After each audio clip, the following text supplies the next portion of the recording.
Muy buenas tardes, queridos hermanos.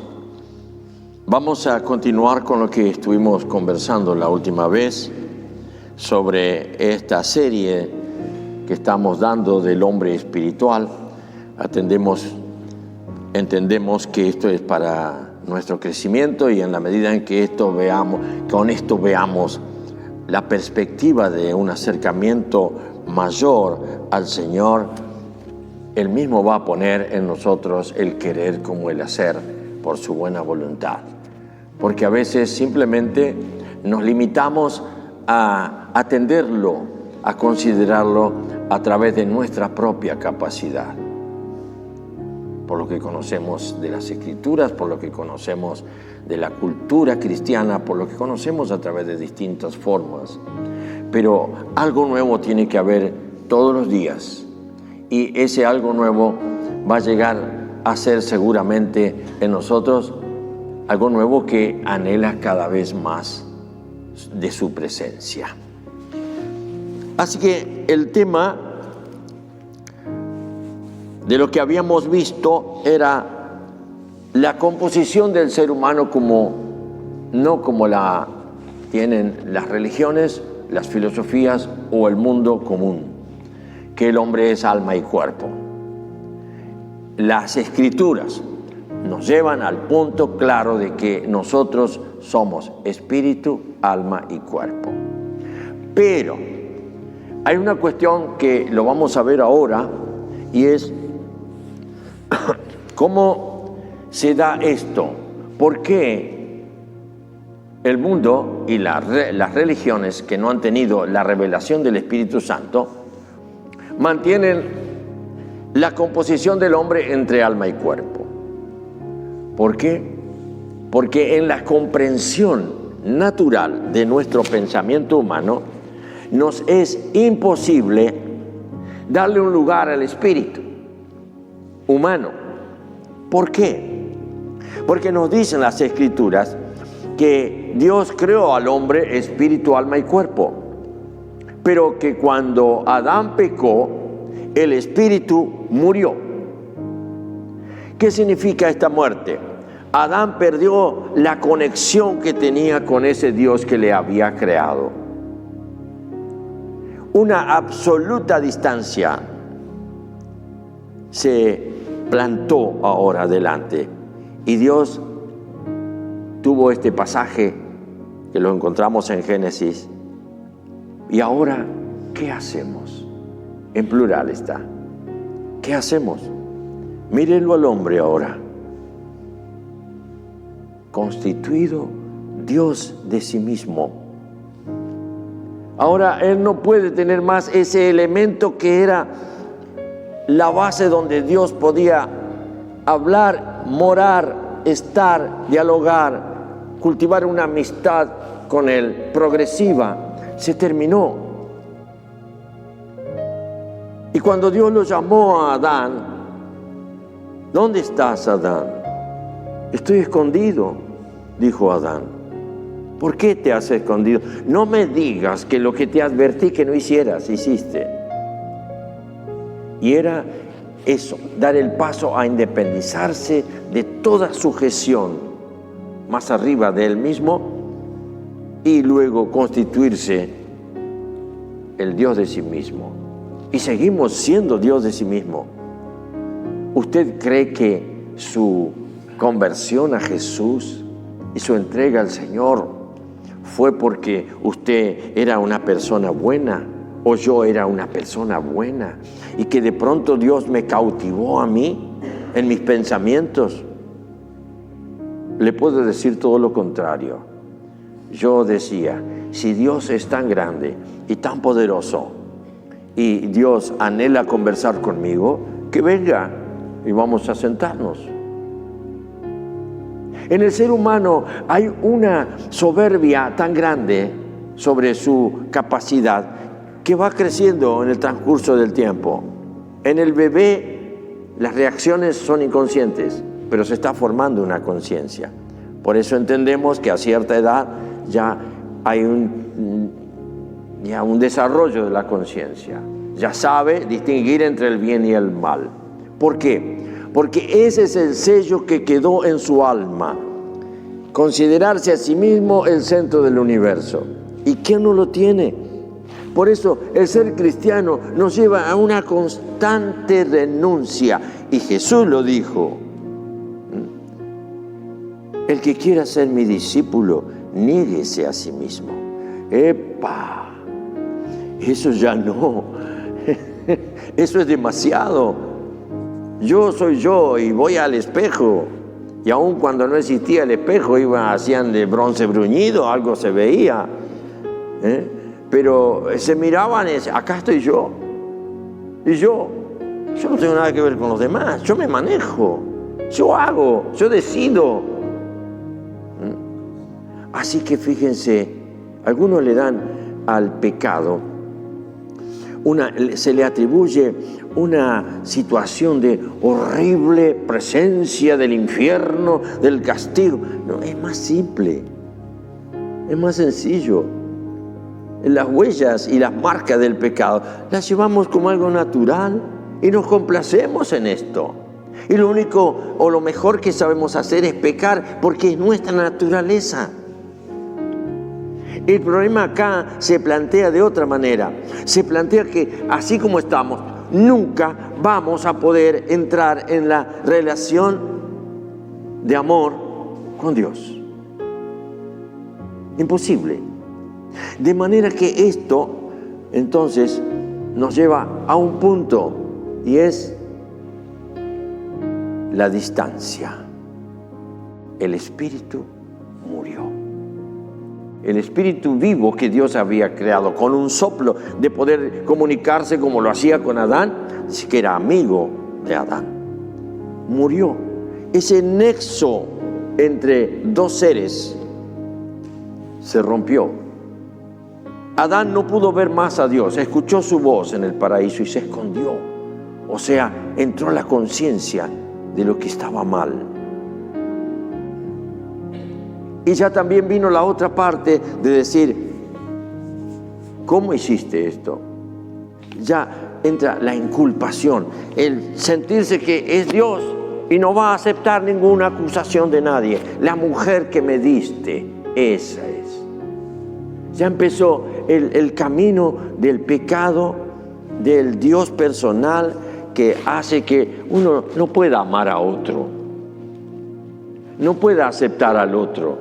Y si el otro se va agrandando, no sé, pero ya no le veo bien. Ya hasta hago distancia en la relación. ¿Por qué? Y porque me di cuenta que con él no voy a funcionar. Yo tengo que mantener mi propio yo. No me puedo anular a mí mismo. Eso es lo que aconseja el mundo, el desarrollo de la personalidad. Así que todos nosotros, de acuerdo al mundo, somos pero totalmente parias.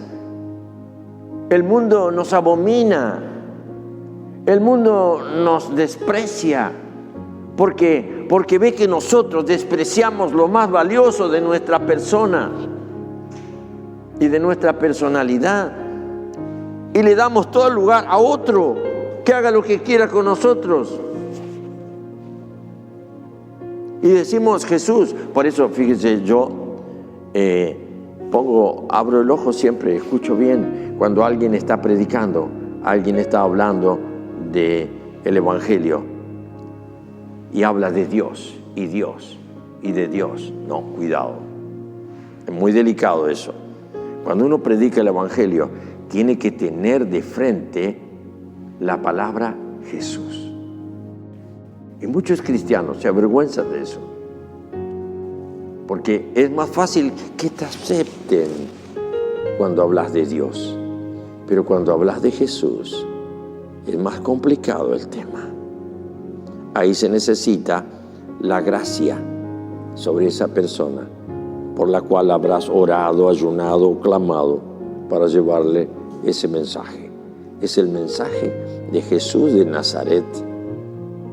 Es el hombre que presentamos primero, no a ese Dios, etcétera, etcétera. Porque primero la persona tiene que encontrar que hay acceso a su problemática, hay acceso a su exacta personalidad, hay acceso a comunicación. Si después se revela, bueno, pero le presenté el camino, la verdad y la vida que está en un hombre, que sigue siendo hombre, que fue hombre por toda la eternidad, a la cual imagen fuimos hechos semejantes. Así que acá está el tema. ¿Cómo solucionamos esto con el mundo? Imposible. Desde la escuela, desde la infancia, desde los primeros años, el niño o la niña está recibiendo todo para que desarrolle su personalidad. Y tanto que se le enseña al chico algo en la familia para que conteste ante los familiares que vienen ávidos de ver a un sobrino, un nietito, que diga: ¿qué vas a hacer cuando seas grande? Doctor. Sin embargo, viene un Jesús que te dice: si no te negás a vos mismo y te dejás hacer por otro, no podés ser mi discípulo. ¿Y qué significa discípulo? Discípulo viene de una palabra que es disciplina. Por lo tanto, es el alumno sujeto al maestro que recibe la disciplina del maestro. Y la disciplina es el cómo tiene que comenzar a pensar y desarrollar un pensamiento o una doctrina, que significa también la enseñanza de un doctor. De ahí viene doctor, doctrina, enseñanza que está dada como esquema de pensamiento para formar una personalidad. Así es, Jesús se ha propuesto formar una nueva personalidad con cada uno de nosotros. Y si lo logra, es algo maravilloso. Y lo ha ido logrando a través de los siglos. Y lo ha logrado con cada uno.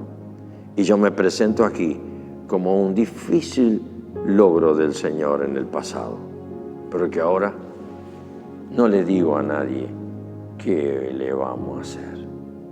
Me ganó. Algunos no se dejan ganar, pero mi lema es: me ganó. Me ganó. Y ese me ganó significa: acá estoy.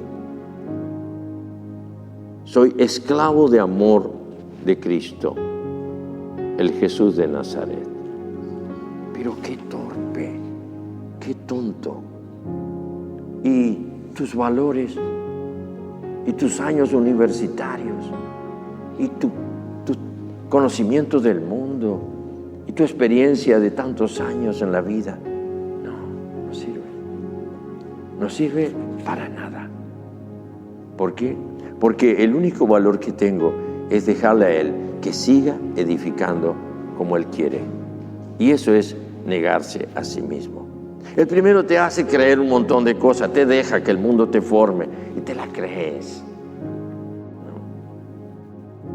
Pero pasa el tiempo y todo se viene abajo, todo se desbarata. Y a veces las cosas vienen desbaratadas desde afuera, a veces todo se rompe desde adentro. Porque llegas a sentir en lágrimas lo que es tu fracaso en la vida. ¿Y qué haces? Como un niño corres al rincón y te abrazas a Jesús otra vez. Y ahí quédate quietito, no hagas nada. Pero tengo tantos años y esto y la vida y la enseñanza y la experiencia. No te sirve. No sirve para nada. Solo para dar un testimonio y decir: Él, si te agarró, si te pescó, ya eres pez de pecera. No hay más mar ni río para vos. Y muchos lo sabemos. Y es el mejor lugar, la pecera del Señor. Allí las aguas son hermosas, sabrosas. En el río tendrás la experiencia de la libertad, pero acá solo contemplación. contemplación y reposo en Jesús. Esto hace que de pronto el tener los tres elementos como parte de nuestra identidad, veamos que lo fundamental es qué hacemos sin ese espíritu original que Dios creó, que era una parte mía y que yo quedé como truncado y ahora soy solo cuerpo y alma. Y el alma quiere ser Dios, quiere ser esto, quiere triunfar. Y bueno, ahí van los que quieren hacer. Pero aquellos que son tocados por esa varita del amor de Dios, tienen que pasar por la confusión. ¿Hasta dónde llego? Miren las ideologías actuales sobre Dios, sobre esto, sobre el otro. Ahora, como grabé el viernes sobre teología, el hombre le da gracias a Dios porque lo creó. Y le declara en este tiempo: Dios, muy agradecido, pero ya no te necesitamos más. Ahora nuestra vida ya está andando. La ciencia nos lleva hacia un porvenir evolutivo en constante perfeccionamiento. No necesitamos más a Dios. Y si vemos la historia, vean ustedes aquellos grandes pensadores de los griegos, romanos, filósofos, que hicieron todo lo posible por armar a ese Dios estable, hacerlo permanente y poder adorarlo y conocerlo de veras. No pudieron, porque era el esfuerzo del desarrollo de la mente como para pescar la trascendencia, bajarla a la tierra y dominarla. No se pudo. Y así, en ese tiempo propicio, vino el Señor Jesucristo, cuando estaba ya en pleno tiempo de la necesidad de algo más, en donde había hastío aún en la filosofía y en las corrientes filosóficas. Había cansancio de no poder encontrar, siempre buscando. Y nosotros lo encontramos tan sencillamente. ¿Por qué? Porque Él vino con el número de los escogidos. Y cuando llegó el tiempo de que yo pude creer en Jesús de veras, creí y mi espíritu se hizo de nuevo. A un señor, una oportunidad hace varios años, le estuve explicando esto y se le llenaron los ojos de lágrimas. Y no era cristiano. Pero yo le dije, todos teníamos una capacidad en la creación primera. Y para tener una imaginación, llevábamos un globo como parte de nuestra propia esencia, espíritu, alma y cuerpo. Así nos hizo Dios. Nos puso un globo, sopló y el globo quedó inflado. No se olvide que espíritu es una palabra griega que significa viento o soplo. Hasta que Adán pecó, eso estuvo ahí, el globo estuvo inflado. Pero vino el diablo y pinchó el globo y el viento se fue. Y como el viento se fue, este ser, como globo, quedó algo inoperante en nosotros. Quedó como un alimento inservible. Por eso, alma y cuerpo tiene su funcionamiento, pero no puede dar crecimiento espiritual. Porque es necesario que creamos, que nosotros nacemos de nuevo cuando creemos en Jesús. ¿Y qué es el nacer de nuevo?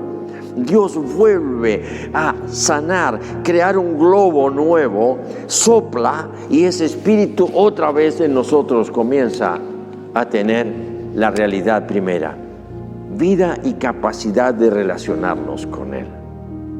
Y así es que la vida cambia en cualquiera que cree en Jesús. No es algo para hacerlo en el momento maravilloso, para algunos sí. ¿Por qué? Y porque primeramente, como al bebé, tiene que dársele el pecho, la mamadera, y etcétera, hasta después la papilla, y no sé cuántas cosas más, todo en su tiempo. Pero vamos creciendo con ahora un futuro diferente. La vida de Dios está en nosotros. La vida de Dios está en nosotros. Y ahora depende de nosotros si la queremos matar o no. Es así como puedes llegar entonces a que esta muerte del espíritu puede llegar en nuestro momento, pero tenemos la posibilidad de que esto realmente tiene restauración. Eso es lo bueno. La restauración está a nuestro alcance. Y esa restauración nos da gozo y alegría. ¿Por qué? Porque aunque pequemos 1000 veces está la gracia para restauración nuestra. Porque la salvación ya la tuvimos cuando creímos. Pero esa restauración nos está restaurando en forma permanente el Señor. Y de tal manera nos restaura que podemos confiar en Él, aunque nos sintamos en un pozo oscuro del pecado. ¿Qué cambio, no es cierto? Ahora entonces podemos comprender mucho mejor qué es la vida cristiana. Espíritu restaurado, con la vida de Dios que mora en nosotros. Llevamos ahora el tesoro en un vaso de barro y es el cuerpo. Y es la mente, el alma. Pero Él se ha propuesto desde ese globo donde está presente Él, con ese viento que permanece en nosotros, encarar y enfocar la transformación de nuestra alma y de nuestra mente. Por eso ahora, con la mente de Cristo, que se manifiesta a través de la lectura y la meditación de las Escrituras, empieza a cambiar nuestra alma y va siendo absorbida por el alma de Cristo. Usted sabe que Jesús tenía un alma creada igual que la nuestra. Le creó un alma el Padre para que Él pudiera captar la naturaleza. Por eso Él se mostró tan natural y a la altura de cualquier ser humano. Así que Él tenía alma, pero su alma era perfecta. Él no tenía la herencia del pecado que heredamos nosotros. De manera que Él es confiable para nosotros. Podemos confiar en Él porque Él es absolutamente inocente. ¿Cómo nos cuesta confiar entre nosotros mismos? Nos cuesta confiar aún entre los seres que más amamos, porque nunca sabemos el final, nunca podemos abarcar al otro, porque estamos enquistados en un lugar de nosotros mismos con nuestra propia conciencia. Y en nuestra conciencia siempre hay desconfianza, y en la conciencia del otro siempre hay descrédito, siempre hay un cambio que puede llevar a la traición, a la decepción.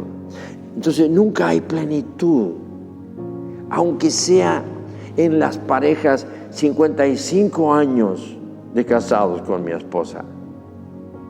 Ella es lo más grande que el Señor me ha dado, pero es un ser humano.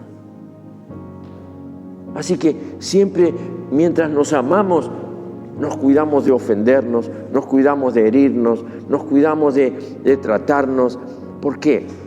Porque no hay absoluta concatenación entre el uno y el otro. Ella sigue conservando su carácter humano y yo el mío. Y vamos, por la gracia del Espíritu que tiene vida ahora, la vida de Dios, podemos ir ensamblando cosas, pasando por alto otras, para agradar al Señor juntos. No hay otra meta. Y en los primeros años de casado fue muy difícil, ella se presentaba en mi vida como una mujer de carácter y yo como un hombre de mucho carácter, y no congeniábamos, pero nos amábamos, hasta que llegó el Señor. Y yo, ¿qué me decía? Menos mal que vino Él, porque si no, yo nunca hubiera tenido mi destino visto en el futuro como algo estable. Así que si el Señor no entra en nuestra relación de amor, de pareja, es muy, pero muy vidrioso todo.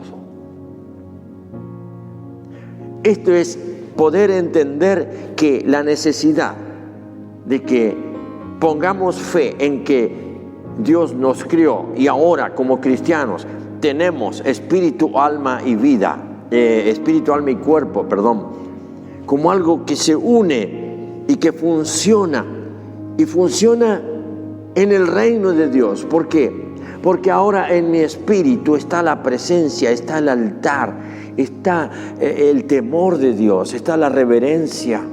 Ya se van yendo las tonterías del mundo con todos sus vicios. Y aún mi cuerpo, como dije antes, va siendo transformado. De manera que la santificación opera en nosotros como un decreto de Dios, pero en el tiempo de nuestra vida.